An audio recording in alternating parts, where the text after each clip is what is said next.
Hey everyone, come along with us. We're on an adventure to go explore my little house. My house was flooded during these Texas floods that we had. In addition to a releasing of a lot of water from one of the dams, has flooded out my area and I haven't been able to access it. The road itself has washed away. There is no real access point. So we've brought along our four-wheelers and our muscles and our legs and all of that because we're gonna have to trek in through mud, quicksand, trees, all of this.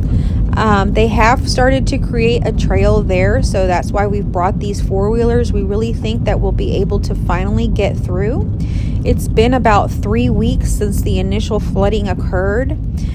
This actually occurred with the first storm that we had here in Texas that caused a lot of flooding in the East Texas and Houston area. And that first storm caused the flooding that is here. And then it just compounded because we had several storms after that were very, very heavy with rain and winds. In addition to that, they have been releasing water from the Livingston Dam. The Livingston Dam is the dam above us. So when they release water, it just floods us even more. So it's really flooded out a lot of communities that live along the lakes and rivers, along the Trinity River. So during Hurricane Harvey, they released 110,000 cubic feet per second of water from the Livingston Dam. During this last storm that we had, it wasn't a hurricane or anything like that, but there was a lot of water. They released 130,000 cubic feet per second. And like I say, it really flooded out many communities, including my community. So this is the road to my home, and where I started the video, everything was underwater. This whole road was underwater. So in order to get to the homes when this all initially occurred, you had to meet basically where I started this video from and take an airboat from some people that had been volunteering from Louisiana, from Florida, from all of these states where we usually get a lot of people coming to respond. And you take the airboat all the way back to your house. They were just rescuing people, not taking them back necessarily, but rescuing people or taking people in to recover maybe items and things that were, very necessary. So this is called the long stretch. This is what I call this road. It is quite long, so you can see how much of this was underwater. It's quite a bit. So here we are still going along that long stretch. It is several miles before you ever even get to the homes. Now this community is a small community. It's a community of about maybe 20 families, and it's a circle. So it's really just like you go around a circle, and it's an island. It really is its own little island. So it has, there is a bridge connecting everything. That bridge actually got washed away. There is also for this area, an access point that was there, but the road got washed away. So currently there is no road access at all. You can only walk, or like I say, we're going to try to get in some four-wheelers, but we haven't tried that before. So as we did this today, we did come across some families that were literally just walking through this. So everything that we rode the four-wheelers through to get to our home, which I didn't get to film that whole spot because it was so rugged. There was potholes everywhere and just debris and things. They really had created a trail, but it was, even with the four-wheeler, hard to get through. So I didn't want to lose my phone, especially near the water, and there was quicksand and all kinds of stuff. So I didn't get to film that, but it's still quite a walk even once you get to that trail. And there are families that are walking in and out of there. We met with one that was going to the grocery store. It's really, really awful, actually. So there's many people experiencing high levels of loss in my area. So I'm kind of, hunkering down, spending a little bit more time in my community, figuring this whole thing out, helping each other. This area really has been a very nourishing area for me. The people of this area have really become family. We have like just kind of taking care of each other, you could say, through this process. So the majority of all of the homes got flooded.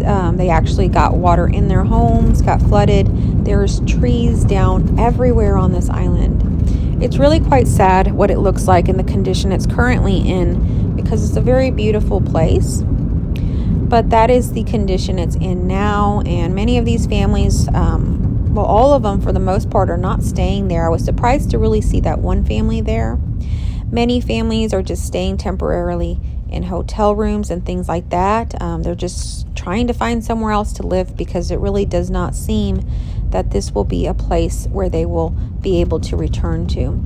So as I drove up today, they actually had the power trucks, the electric company was out with some big poles and things, which is a huge sign that they are going to put in electricity, which was one of the concerns that we had, whether or not they were going to bring back electricity, because there is no road really to service these things with now that the road has washed away. So I kind of just got out of my car and looked around. They were kind of blocking the areas to really get anywhere. This is when I felt that they were going to be putting in the temporary road, but really what they were doing was putting in the electricity, and the electric, from what I understand, is back on. Down to your right there, you can see a little bit of the river. That's one spot people have been taking like john boats, canoes, and things like that, and canoeing to their homes. So here I am driving down a little bit further down this road. This road appears to be still intact for the most part. Then we get to a little bit of a dirt road, and I begin to notice that we cannot really go any further. What I begin to notice as we get closer is that there is quite a bit of mud still, and it's kind of deep, so I don't want to really go through any further. It's a good thing that I didn't, because on this particular day I was waiting for an inspector, and I thought maybe I could get through and maybe bring the inspector through to the home. So I was trying this first before I met with the inspector, and then the inspector came later and let me know that he had already tried himself, and what he did was turn right down to the right from where I'm going on this road here. And he says there is absolutely nothing to your right, that road has completely fallen off and is not there anymore.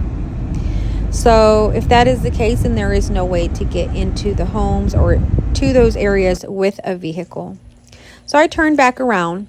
Now I actually have made it to my home. Like I said, I couldn't really film me going on the four-wheeler. It was quite difficult.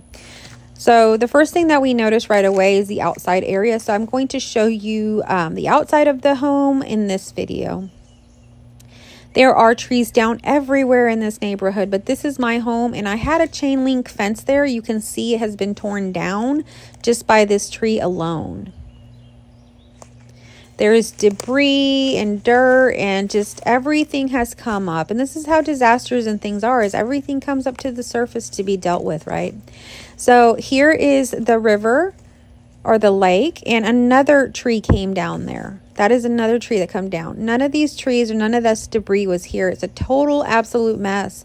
There was actually a chain link fence there separating the backyard from the lake, and that is now gone. So I'm missing my fence all around. There's all kinds of pieces and things missing from the skirting and stuff of the home. There was quite a lot of wind to take these trees down.